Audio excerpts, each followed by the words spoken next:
Just so I can inform you guys, Dr. Sedgi is the one who managed to encourage me to do study abroad in Canada, study abroad in China, and I missed out on the Thailand internship because, or research studentship, because I was in Canada at the time you promoted the Thailand trip. That was the subject I was passionate about. It's kind of related to chemistry, but it's more maths in it and it's more application. If you want to do PhD, then build up your career, everything until it's late for having children. No, Yeah. but just carry on and believe in yourself. We can do it. For a lot of women, that's something they're worried about, having a child, and then they're trying to get back onto the career ladder, and they feel like they're going to fall behind.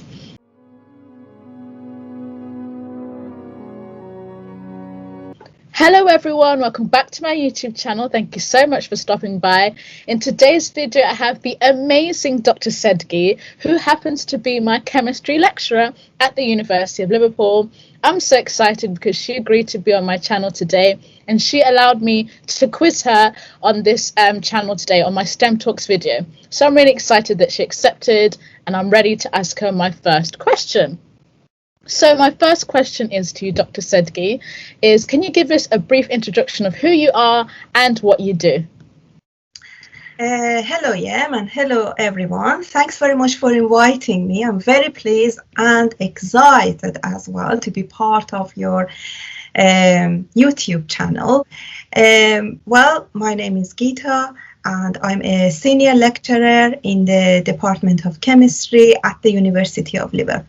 My main roles and the ones I focus on and I'm passionate about is internationalization and peer-assisted learning. So I'm the lead of internationalization in the department and also postgraduate taught program lead. Okay, fantastic. So in terms of the internationalization, is that your work with the study abroad team and trying to get all of us chemistry lot to do our work experience in Thailand and wherever else in the world? Of course, yes. It's I started with helping XJTLU students. XJTLU students are coming from our partner university in China to Liverpool.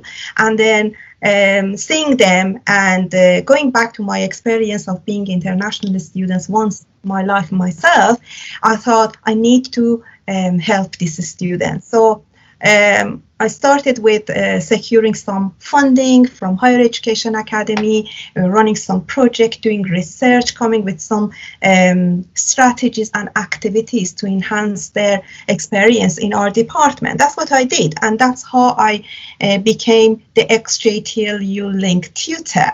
But it didn't stop that time, and I thought, okay, this is part of my role, helping students who come to Liverpool. What about our home students who want to go abroad? So I expressed my interest to that I want to be the study abroad coordinator, and I became the study abroad coordinator looking after exchange students, both outbound and inbound students.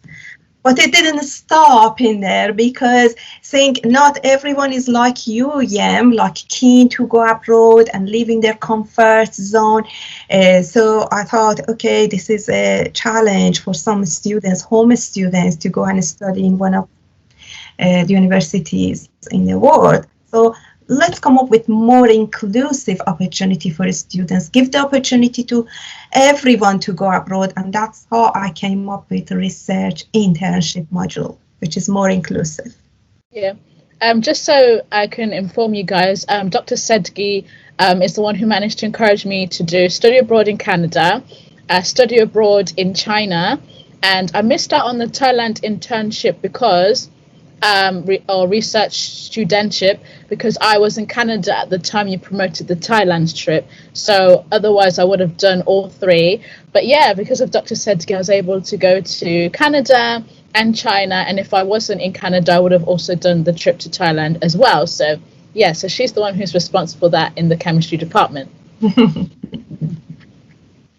Right. So we're going to go on to our second question now. And the second question is, can you talk about your journey from high school to where you are now? So basically, we want like a journey from like A levels to university, what you studied at university, what you studied in A levels, what you did for your master's, your PhD, because that would be very interesting to know more about.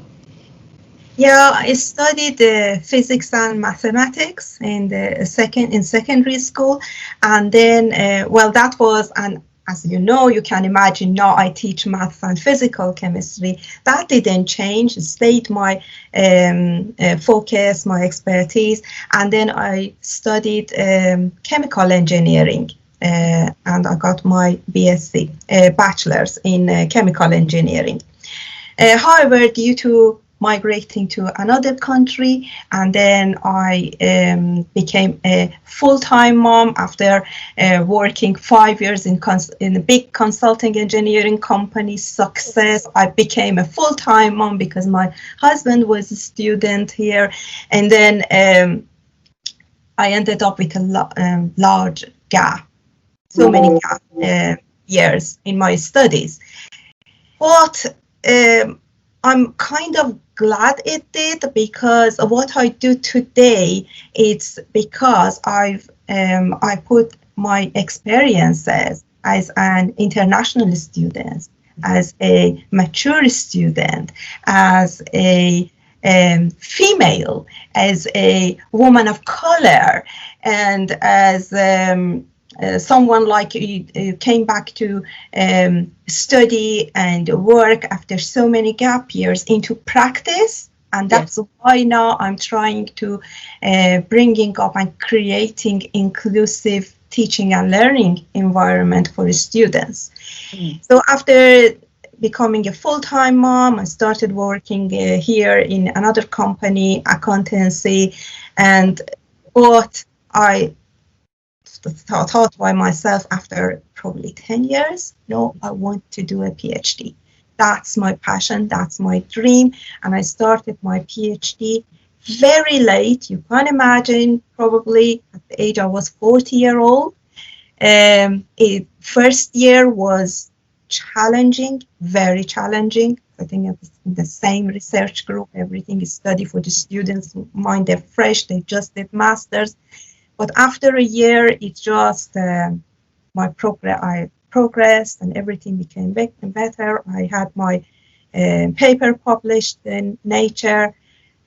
Everything worked out, and that's why now I can talk out of my experiences with mature students and say, you can do it. If I could do it, you can do it as well. I finished my PhD, and I started my job as a lecturer in the Department of Chemistry. Okay, interesting. So just to talk through your journey, you did physics and maths at secondary school, then you did a degree in chemical engineering. Why did you do your degree in chemical engineering? That was the subject I was passionate about. It's kind of related to chemistry, but it's more maths in it, and it's more application. And I loved the job, like while I was doing it as a consulting engineer and a design engineer, I loved the applications, and that's how then I came up with chemical engineering for chemistry students in the department. Okay, and then after your chemical engineering, you said you worked for a consultancy, right? So what was your role within the consultancy? Were you a consultant or,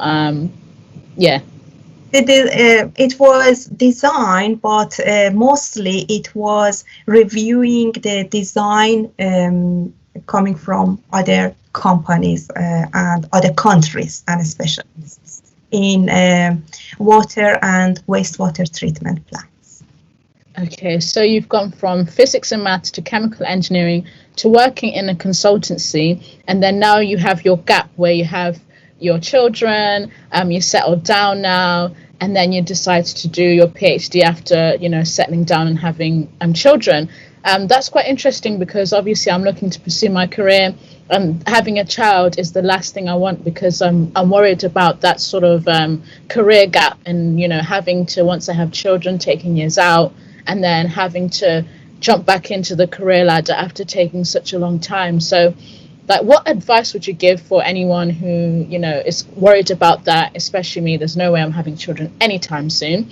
But those who may be considering that, like, what advice would you give them? Because I feel like for a lot of women, that's something they're worried about, you know, having a child, and then they're trying to get back onto the career ladder, and they, you know, they feel like they're going to fall behind.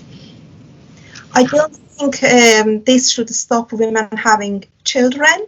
I didn't have this. Everything has changed compared to my time 30 years ago when I came to this country. Now we have got Athena Swan chart. Do you know about that? A charter for promoting women career and to make sure they don't get disadvantaged after having children coming back to work. And my advice even that time and now is this shouldn't stop women of having children. I have my child, but the thing is I never gave up, and I never thought it's too late for doing something.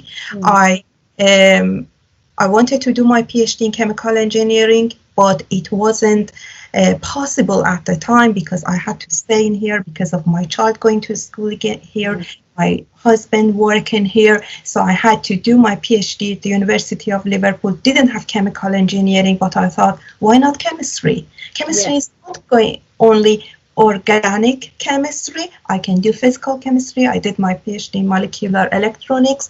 So it's the matter of not giving up. I was very close to give up in the first year of my PhD, but I didn't. My advice to women is it's never too late to study, to change your job, to change your focus, your career, have children, but believe in your strength and learn about from bad experiences. I'm not saying I'm always been successful, but when there is a fail, I learn from it. I get up and I'm stronger than before. I'll continue. Yeah, I love how you're being quite transparent with that, because I feel like we're under a lot of pressure to have completed, you know, mine is like, okay, by the time I'm 28, I want to ensure that, you know, I'm already on quite strong in the career ladder, and that hopefully by then I'm married. If not, that's fine. I'll continue to pursue my career, and then I will consider having children. But I guess it's reassuring for people who have started their journey of being like a mother from an earlier age to know that, you know, it's okay, it's fine, you can have that break, you can raise your children, and you can go back to education and continue to pursue your career, even though it may not be necessarily in line with what the world says that we should be doing and stuff like that. So I'm sure a lot of women who are considering having children would be very appreciative of your advice that you just said now. So thank you for that, Dr. Said. I do a lot of coaching and mentoring for higher education staff, female staff in higher education academy as well.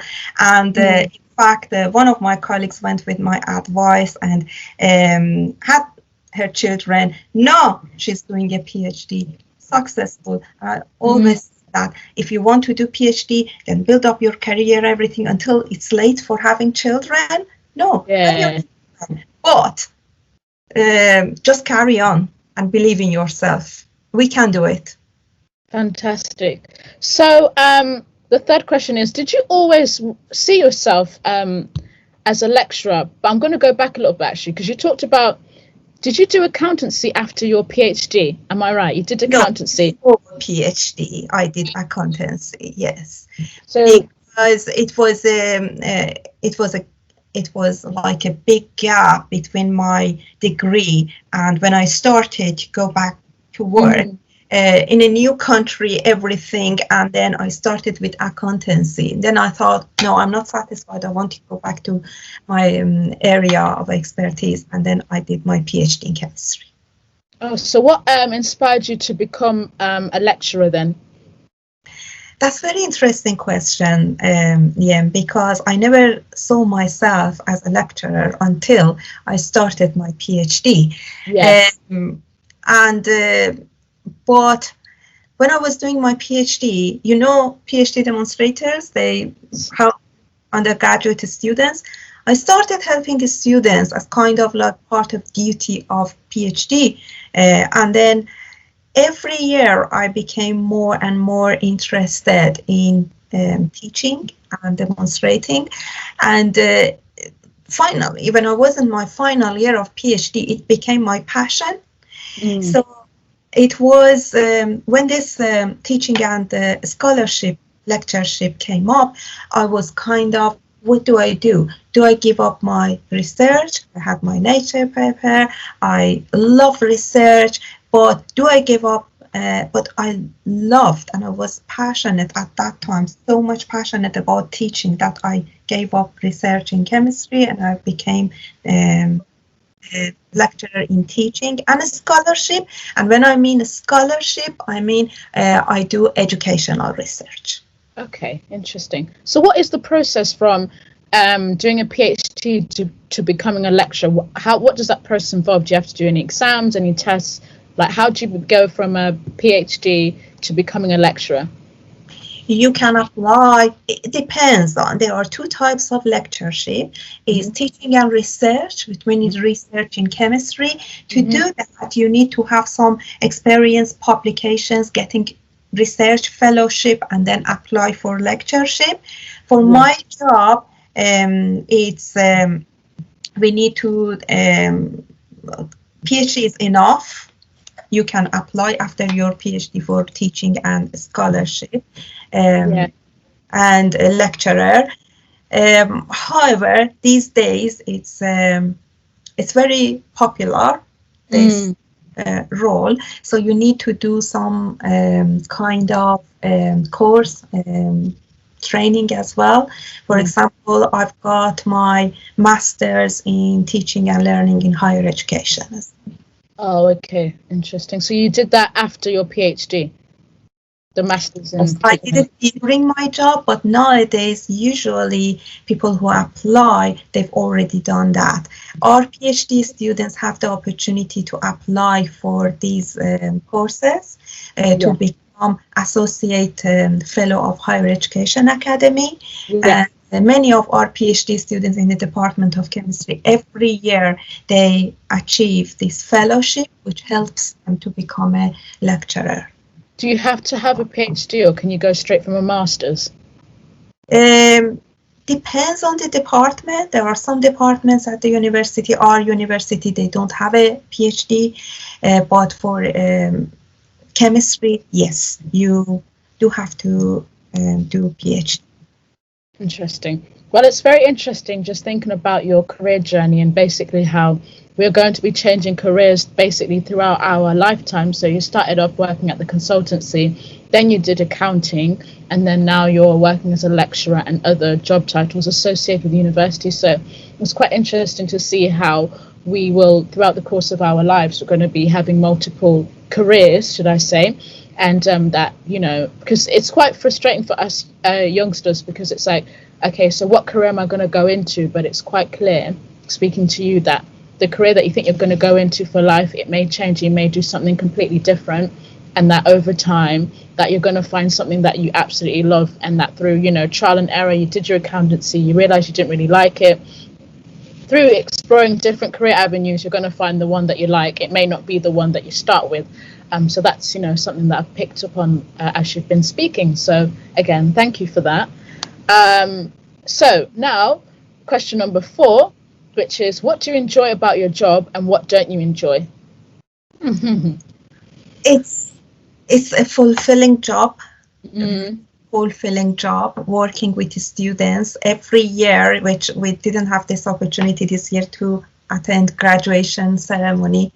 It's a big day, my life, seeing so many students graduate, having from first year, having them, and then after 3-4 years they graduate. I love the contact hours with the students. Even when I was doing my PhD, I was writing my thesis, and that was the most boring job I've ever done in my life. But maybe I shouldn't say that, but it was for me.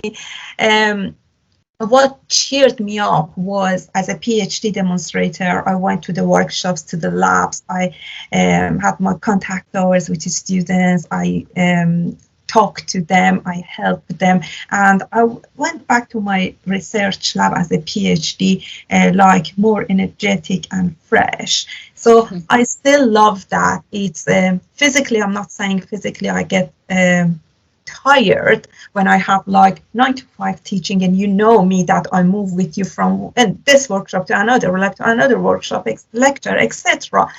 But I love that. I really love that. And during the pandemic, it's been really, really difficult not seeing students and not talking in person with them. The part I don't like, which part I don't like, it's okay. It's a challenge sometimes when you have an idea in academia and you want to implement it. Sometimes you need to approve it by several committees, several people. Yes.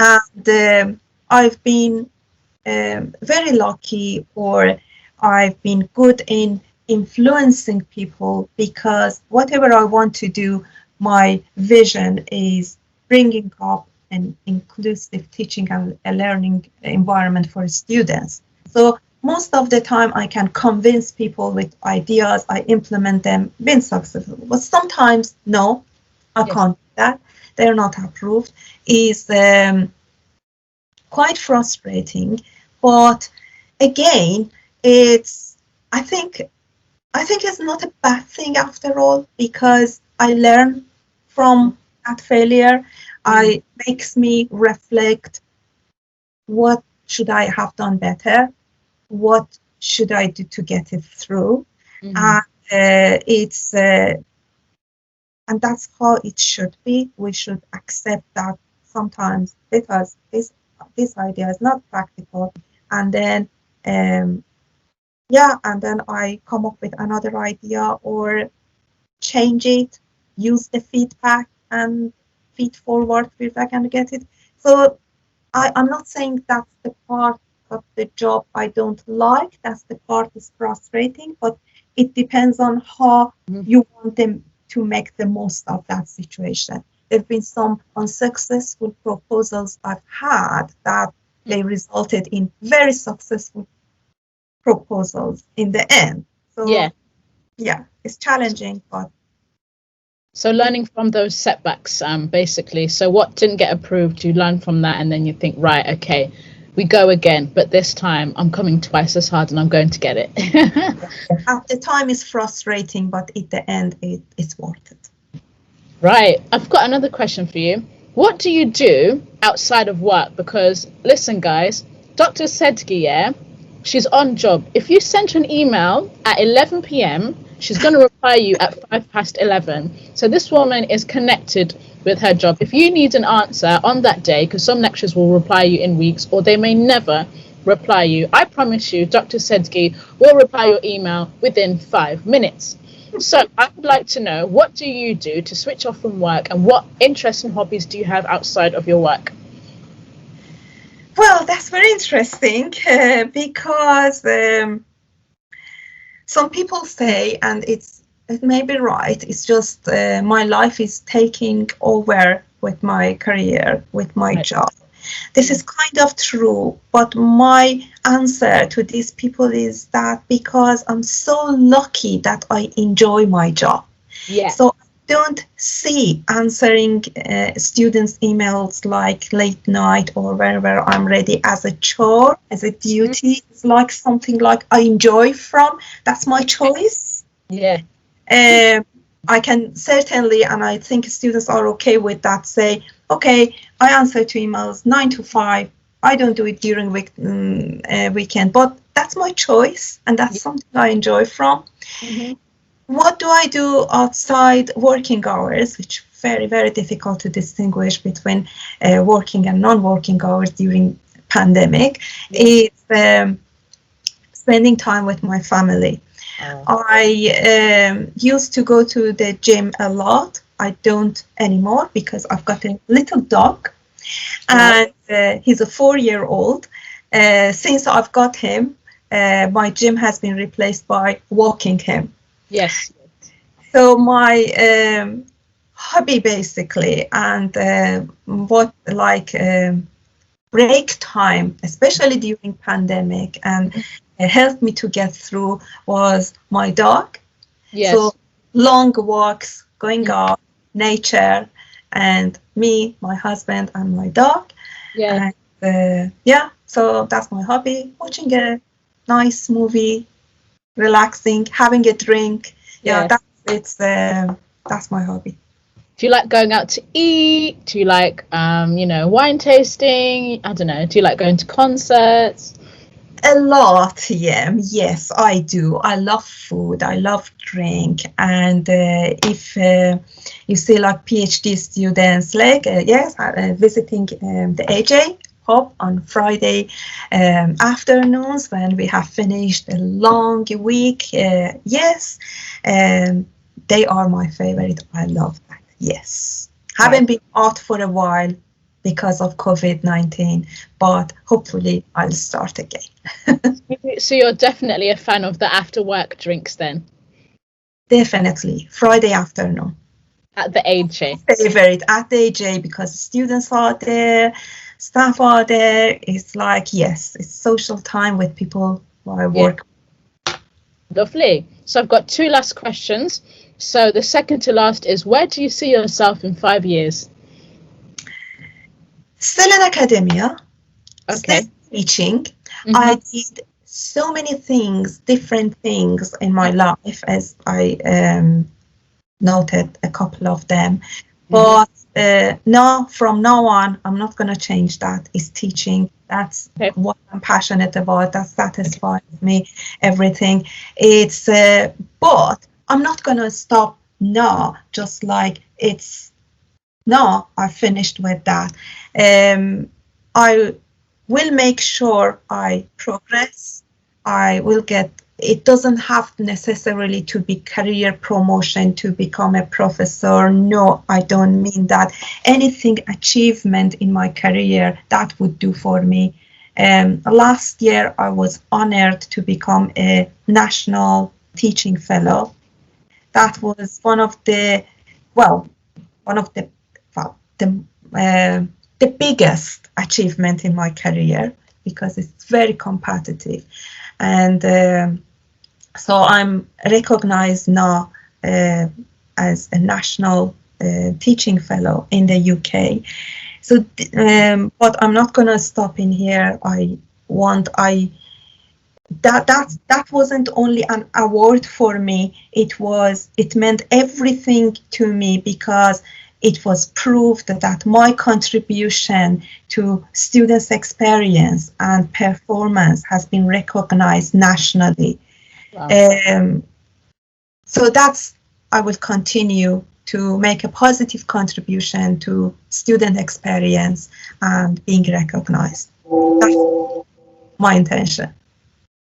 So that was the biggest day of my life, the ceremony and getting this national fellowship.